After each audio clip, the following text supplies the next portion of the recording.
નમસ્કાર મિત્રો, D farmer ચેનલમાં તમારું સ્વાગત છે। દેશ, દુનિયા અને ગુજરાતના તાજા, મોટા અને સૌથી મહત્વપૂર્ણ સમાચાર જાણીએ તે પહેલા ચેનલમાં નવા હોય તો ચેનલને જરૂરથી સબસ્ક્રાઇબ કરી અને વિડીયોને લાઇક કરી દેજો। સરકારની મોટી જાહેરાત 10 મેથી પેટ્રોલ પંપ પર ડિજિટલ પેમેન્ટ બંધ। હવેથી પેટ્રોલ ડીઝલ પુરાવા રોકડું પેમેન્ટ કરવું પડશે। ઓપરેશન સિંદૂર પછી વડાપ્રધાન મોદીએ સર્વપક્ષીય સંમેલનમાં એક થવાની અપીલ કરી। પંજાબના અમૃતસરના 3 ગામોમાંથી મળ્યા પાકિસ્તાની મિસાઇલોના ટુકડા। ભારત પાકિસ્તાન તણાવ વચ્ચે ઇઝરાયેલે તેમના નાગરિકોને તાત્કાલિક કાશ્મીર છોડવાની સલાહ આપી। જમ્મુ ક્ષેત્રમાં 72 કલાકનું એલર્ટ, ગામડાઓને ખાલી કરવામાં આવ્યા।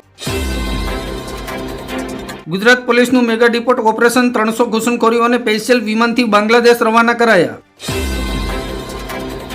ફરી અસમસી ઉઠ્યું પાકિસ્તાન। લાહોર બાદ કરાચીમાં પણ ધડાકો, ભારે દહેશતનો માહોલ। ઓપરેશન સિંદૂર હજુ પૂરું થયું નથી। રાજનાથ સિંહે પાકિસ્તાન સામે બીજો કાર્યવાહીનો મેસેજ આપ્યો। ઓપરેશન સિંદૂરમાં કંદાર હાઈજેકનો માસ્ટરમાઇન્ડ રૌફ અઝહરનો ઠાર। રાષ્ટ્રીય સુરક્ષા પર પીએમ મોદીની મોટી બેઠક, મંત્રાલયને કડક તૈયારીઓ કરવાની સૂચના। ભારત પાકિસ્તાન તણાવ વચ્ચે દિલ્હી એરપોર્ટથી 90 ફ્લાઇટ રદ। રાજ્યમાં હજુ પણ 24 કલાક ભારે પવન સાથે કમોસમી વરસાદ રહેશે, હવામાન વિભાગની આગાહી। માતૃભાષાથી વિખૂટા વિદ્યાર્થીઓ, બોર્ડના પરિણામમાં ગુજરાતી ભાષાના 55,000થી વધુ વિદ્યાર્થીઓ ફેલ।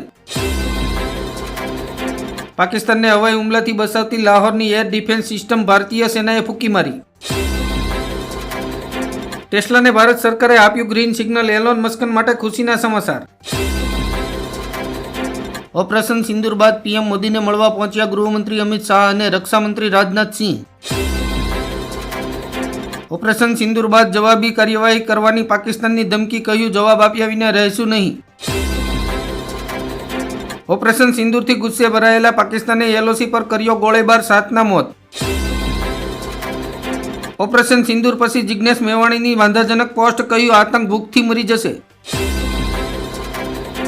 ઓપરેશન સિંદૂર બાદ ભારતનો મોટો નિર્ણય, જમ્મુ અમૃતસર સહિત 9 એરપોર્ટ 10 તારીખ સુધી બંધ રહેશે। ઓપરેશન સિંદૂરમાં 100થી વધુ આતંકીઓનો ખાત્મો, જવાબી કાર્યવાહીથી ખુશ રાહુલ ગાંધી। ઓપરેશન સિંદૂરથી પાકિસ્તાન ધ્રુજી ઉઠ્યું, ભારત સામે યુદ્ધ વિરામની માંગી ભીખ। ગામતળ બહાર રહેતા લોકો માટે રાજ્ય સરકારની મોટી રાહત, હવે વીજળી મેળવવી થશે વધુ સરળ। હવામાન નિષ્ણાત અંબાલાલ પટેલની ભયંકર આગાહી, ગુજરાતમાં વાવાઝોડા સાથે માવઠું મચાવશે હાહાકાર। યુદ્ધના ભણકારા વચ્ચે તુર્કીએ પાકિસ્તાન મોકલ્યું વોરશિપ, ઇન્ડિયન નેવી સામે નહીં ચાલે જોર। અર્ધલશ્કરી દળોની રજાઓ રદ, કર્મચારીઓને રજા પરથી પાછા બોલાવવાનો આદેશ આપ્યો ગૃહમંત્રી અમિત શાહ। ઓપરેશન સિંદૂર બાદ પાકિસ્તાનને વધુ એક ઝટકો, ભારતીય સેનાએ નૌશેરી ડેમ પર ફેંક્યો બોમ્બ। પહેલગામ હુમલામાં પતિને ગુમાવનાર મહિલાએ કહ્યું ઓપરેશન સિંદૂર નામ આપીને ઘા પર લગાવ્યો મલમ। ભારતના હુમલાનો જવાબ આપવાનું વિચારતા પણ નહીં, અમેરિકાએ પાકિસ્તાનને આપી ચેતવણી। અમારા પર યુદ્ધ થોકવામાં આવ્યું છે, જેનો જવાબ આપીશું, એર સ્ટ્રાઇક બાદ પાકિસ્તાનના પીએમની ધમકી। પાકિસ્તાન અને પીઓકેમાં ભારતે લગભગ 900 આતંકવાદીઓ પર છોડી મિસાઇલો નષ્ટ કર્યા લોન્ચ પેડ। પાકિસ્તાન હજુ સીધું નહીં રહે તો ખેદાન મેદાન કરી નાખશું, અજીત ડુંભાલે ચીનને આપ્યો સખત જવાબ।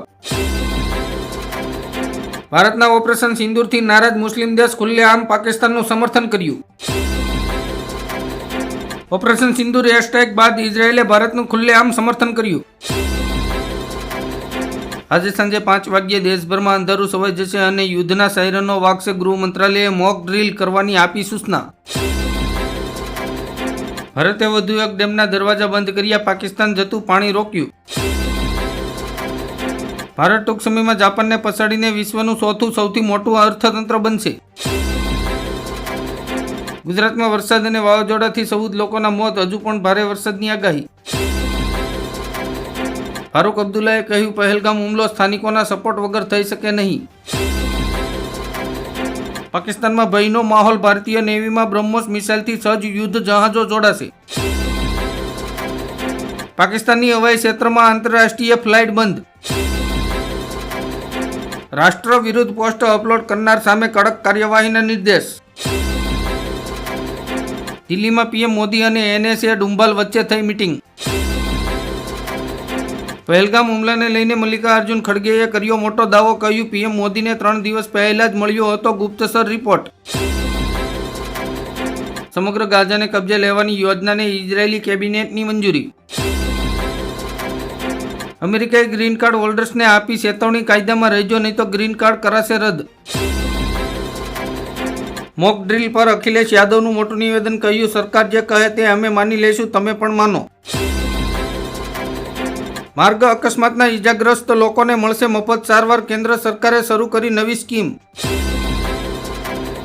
પાકિસ્તાની સેનામાં ભારતનો ડર, કહ્યું જો સરહદ પર મોકલશો તો રાજીનામું આપવા તૈયાર છીએ.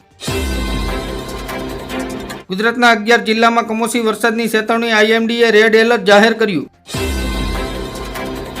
ભારતની પીઠમાં ખંજર ભોંક્યું, તુર્કીએ પાકિસ્તાન માટે મોકલ્યું વિશાળ યુદ્ધ જહાજ. રાહુલ ગાંધીએ કહ્યું બ્લુ સ્ટાર ઓપરેશન અમારી ભૂલ હતી, માફી માંગવા તૈયાર છીએ. સીએમ યોગીએ આપ્યો આદેશ, યુપીની સરકારી કચેરીઓને ગાયના શાણથી રંગવામાં આવશે. બેંક નોમિનેશનના નિયમોમાં મોટો ફેરફાર, હવે ખાતાધારકો 4 લોકોને બનાવી શકશે નોમિની. પહેલગામ આતંકવાદીઓને મદદ કરનાર યુવકે નદીમાં ઝંપલાવીને આત્મહત્યા કરી. ઈરાનના વિદેશી મંત્રી ઇસ્લામાબાદ પહોંચ્યા, ભારત પાકિસ્તાન તણાવ પર કરશે વાતચીત. ઓમ પ્રકાશ રાજભરે કહ્યું અમે કાશ્મીર જઈશું અને આતંકવાદીઓને હાંકી કાઢીશું.